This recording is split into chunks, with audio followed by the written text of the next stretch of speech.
And we're back in the Nightmare Cabin. How are we, folks? I'm going to do a just a collection update tonight, nice and simple. I've got a big pile of CDs here, and if you go back to my Merciless unboxing video, you'll see that Max sent us in with that package. He sent me a bunch of CDs as well, and I've been slowly working my way through them. And playing in the background now is this Monsters Maintain the Quarantine, which I thought was pretty apt for the current state of affairs. This is a split EP.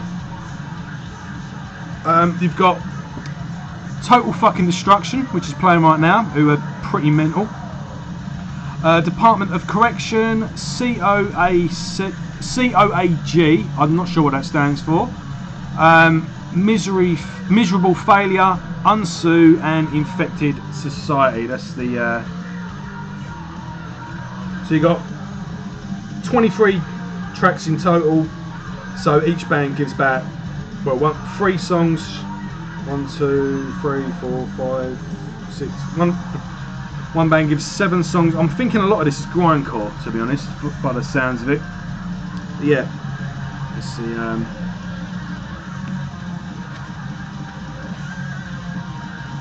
Oh, we've got a.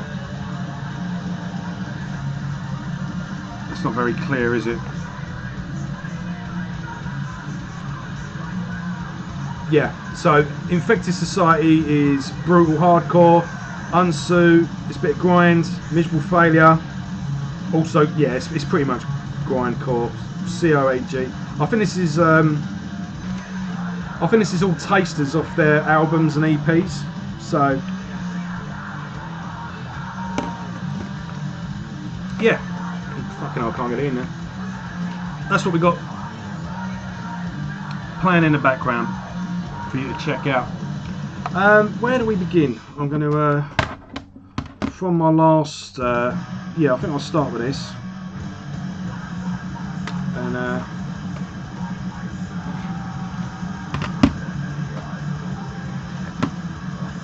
sort myself out here.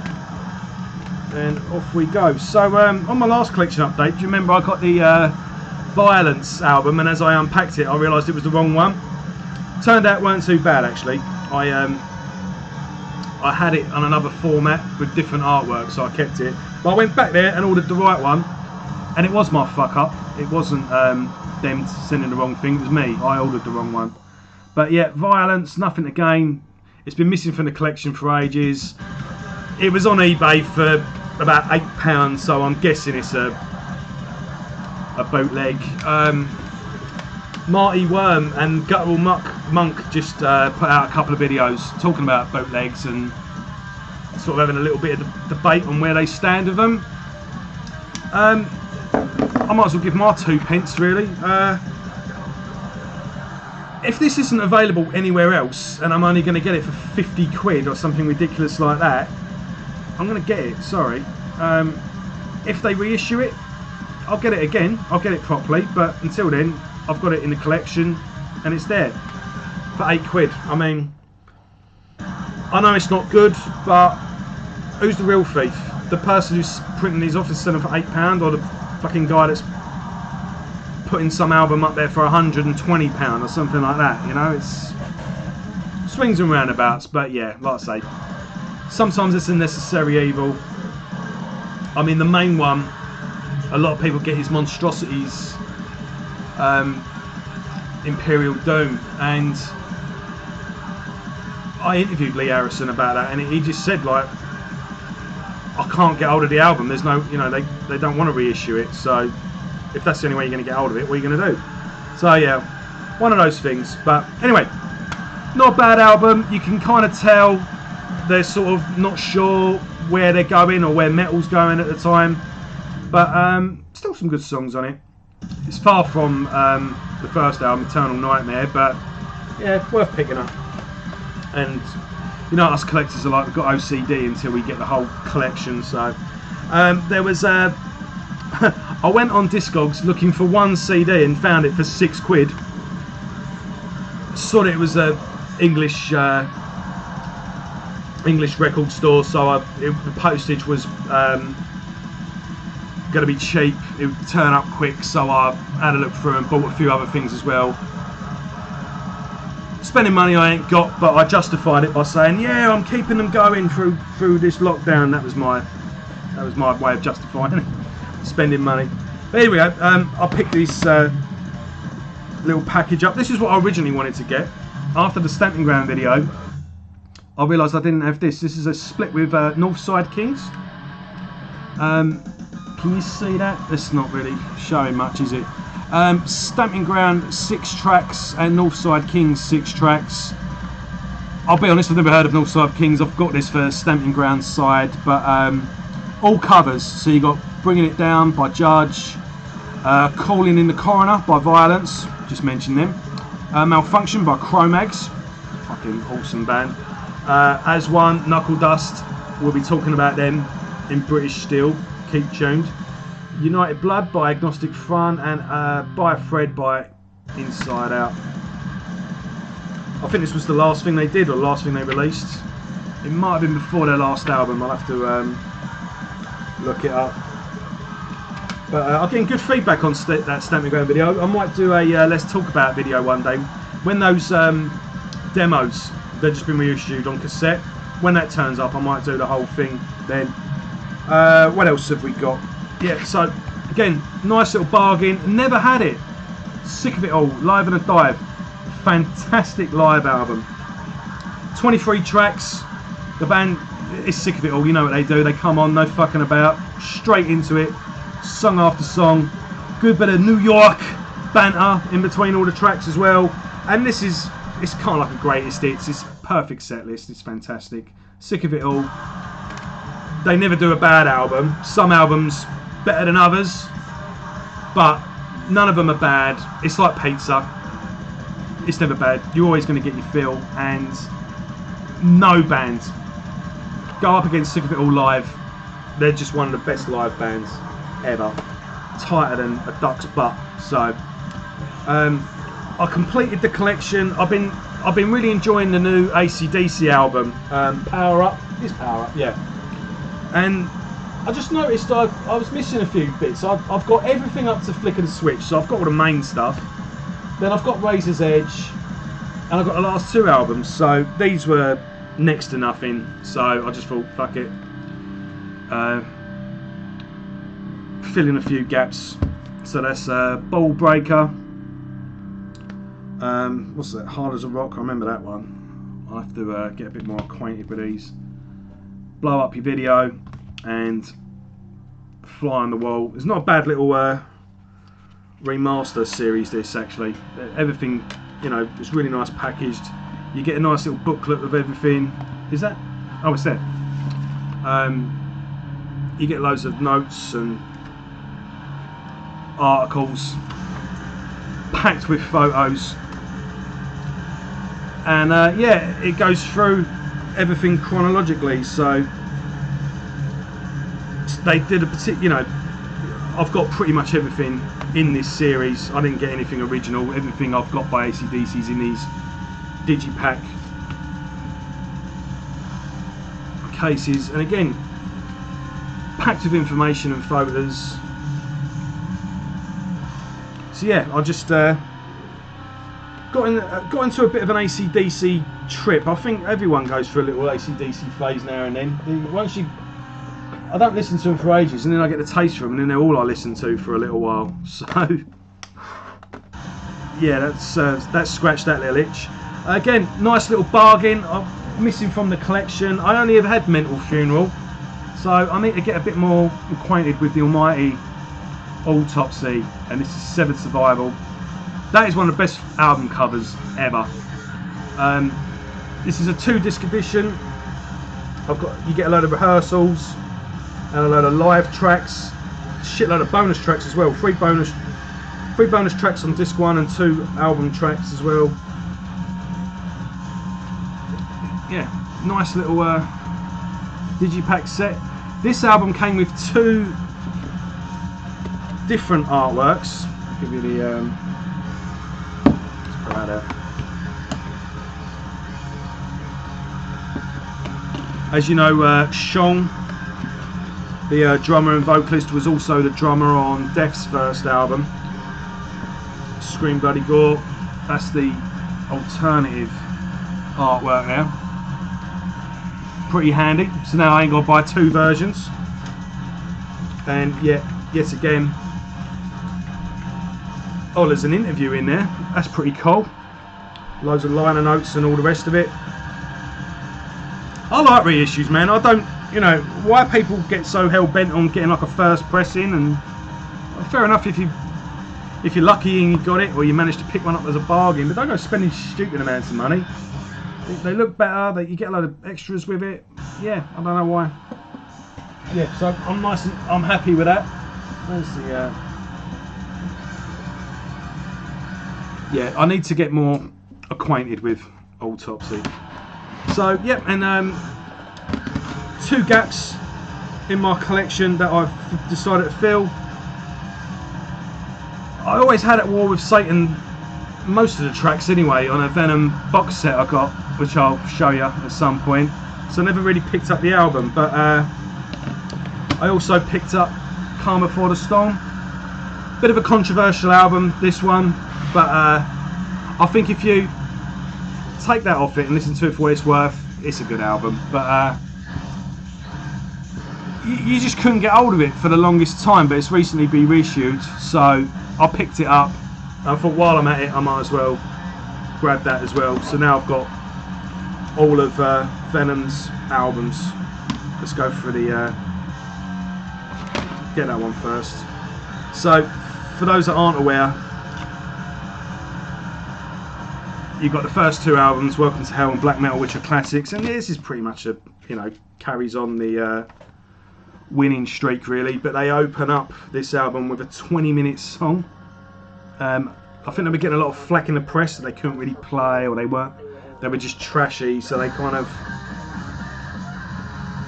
went down the route of Rush and did a 20-minute song just to prove that they weren't fucking about, you know.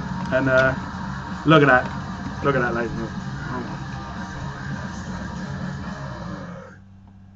The band that invented black metal, ladies and gentlemen. So next time your favourite black metal band get a decent production, or stop wearing the makeup and you're all sitting there going, they're sellouts, just remember, that's Venom. So, not a lot really in this, it's just lyrics. So Mantis had left the band at that point, and Kronos and Abaddon carried on with 2 new guitarists. It's a bit of keyboards on this as well, but that's alright, you know. Kronos carried on what he does on this with his solo projects, and then Abaddon got Mantis back, and then Tony Demolition Man Dolan, and they went on to do the other trilogy of Primeval, Temples of Ice, and then Wastelands. So yeah, something else we'll cover later on. And then I picked this up again, nice and cheap. So speaking of Venom, is Empire of Evil. Very good album. Now, if you like Venom Inc., check this out. It's pretty much Venom Inc.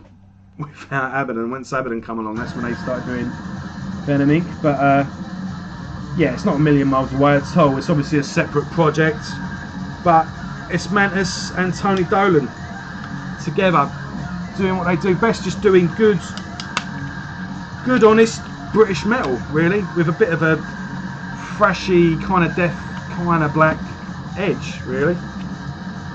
Oh, this looks cool. What's this?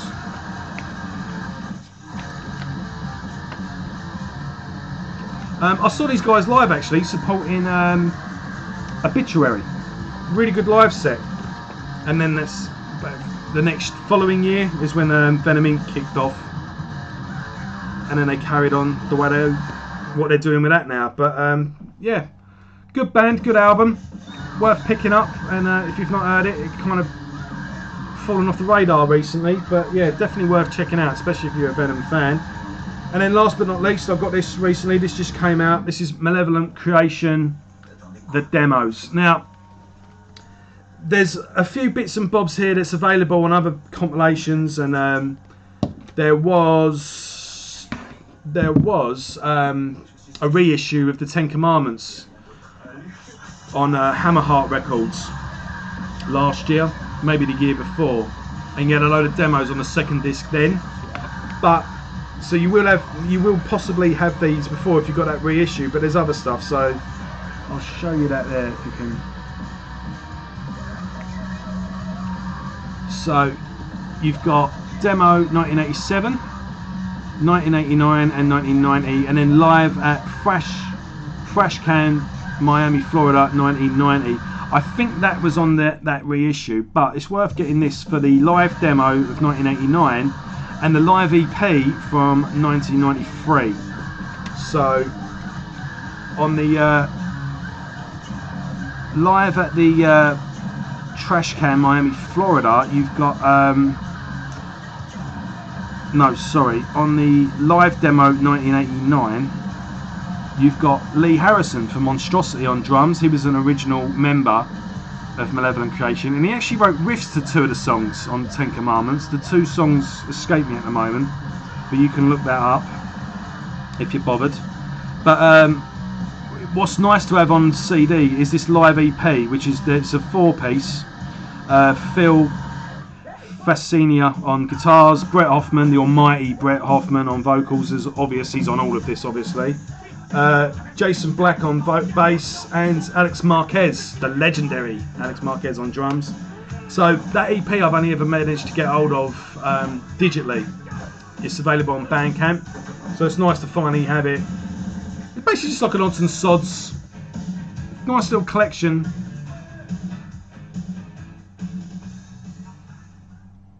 Yeah, it's more like yeah, it's just a nice little collection, good little collection, complete piece, isn't it? So a nice little piece to complete the collection. There you go. But yeah, so there's a few bits I had already and a few bits I haven't, but it was nice just to have them all in one place. And the booklet is awesome. You've got a pretty in-depth article by Chris Dick, which I've not got around to reading yet, but I will. These demos, by the way, as well, I'm not one of these people that fucking bangs on about demos, and some people are like, oh, the demos are the best thing I ever did. But these demos do sound fucking awesome, it's got to be said. There's real raw energy with these, they sound fantastic. So yeah, just lyrics in the back there. And yeah, just a cool little piece to get. Malevolent Creation, by the way, are one of my favourite bands. I want to cover them, but I'm not quite sure what to do. I don't know whether to do a Let's Talk About video and just cover everything in one fell swoop, or do what I'm doing with Maidencast and cover them album by album. And if I do that, who am I going to do it with? I was thinking of getting a different guest for every album, but I think that's going to be a lot of hassle. So I'll put it down to you. When it comes to Malevolent Creation, shall I just do it in one video, or shall I album by album? Let me know in the comments what you think about that. I'm still undecided, but I could do an album per show, really, a show per album. I'm that into them, and yeah, one of my favourite bands. For those of you that don't know as well, The Will to Kill, that was reissued on, fucking hell, my memory is just going at the moment. Repulsive Echo Records, fucking hell, can't believe I forgot that. Forgive me, Cost. Repulsive Echo Records reissued The Will to Kill on limited edition vinyl a year or 2 ago, and I did liner notes for that reissue. Really proud to be part of that. You get this, I'll have to show it off to you one day, but yeah, you get this blood red vocal, it's half and half. You got this awesome label with a knife, and you get like a newspaper. I interviewed every member involved and did a little article as well, plus there's like a big collection of article pieces and press pieces and reviews from that time as well. Really worth getting if you're a Malevolent Creation fan. So that's a little tidbit for you. And yeah, Let me know what you think about that. So yeah, just a little collection update. I'll be back. Thanks for watching. Take care, everyone. I'll see you a little soon. Take care.